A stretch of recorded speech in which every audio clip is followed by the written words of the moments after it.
4 TER par jour dans chaque direction, des quarts de substitution pour une moitié de la ligne et des horaires non adaptés. Pour les usagers, la ligne Rennes-Châteaubriand se complique. C'était beaucoup plus facile avant quand j'utilisais le train, quoi. Tout simplement, c'était juste prendre le train et il allait jusqu'à Rennes. Là, le car, il emmène à Rothier ou à Janzé et après tu prends le train. Résultat, de moins en moins d'utilisateurs. Selon l'association citoyenne Châteaubriand-Rennes en train, ils étaient 245 000 à prendre ce TER en 2017, contre 550 000 sur l'année 2015.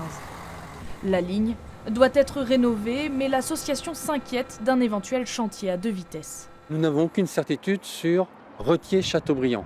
Donc nous serons très attentifs au discours de la région Pays de la Loire qui finance cette partie-là avec d'autres acteurs du territoire pour que ça soit toute la ligne qui soit considérée le 15 juillet.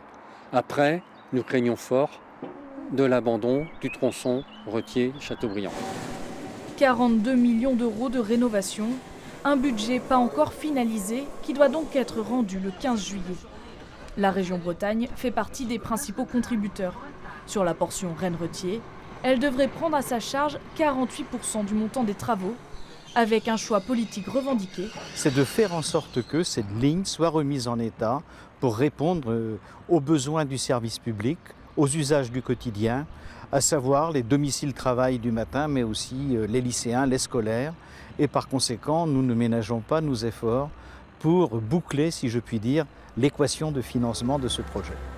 Une fois le projet validé, il faudra déjà penser à la modernisation de la voie d'ici 2025. Maintenir un réseau secondaire de qualité reste décidément un défi budgétaire.